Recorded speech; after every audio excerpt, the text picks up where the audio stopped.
Hello, मी आज जाते माझ्या आजोळी आणि आम्ही बसमध्ये बसलो आहोत. मी, माझी आई आणि माझ्या 2 मुली. आणि आता आम्ही जातोय गावात आता इथं हे माझ्या आजीचं गाव आहे, म्हणजेच माझं आजोळ आहे. आम्ही चालत जात होतो. तिथून आम्हाला चलबुर्गा पाटीवरून उतरून तिथून आम्हाला 1 ते 1.5 किलोमीटर चालत जावं लागतं, कारण त्या गावाला कुठल्याच वाहनांची सोय नाही आहे.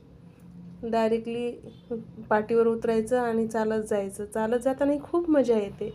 हिरवीगार शेती आणि ते आमचं बालपण गेलेलं माझं आजूळ, तिथे खेळलेल्या जागा, तिथल्या आठवणी, तिथल्या भिंती, खूप काही सांगून जात होतं. कारण मी तब्बल 5 वर्षानंतर माझ्या आजोळी जात होती. खूप एक्सायटेड पण होते, खूप छानही वाटत होतं आणि तिथल्या माझं बालपण गेलेलं खूप सुंदर वाटायचं, खूप मन भरून आलेलं होतं. मग काय, आलो गावातून घराच्या दिशेने जात असताना आमची पावलं आमची भरभर चालत होती आणि घराच्या दिशेने आम्ही चालत चाललो.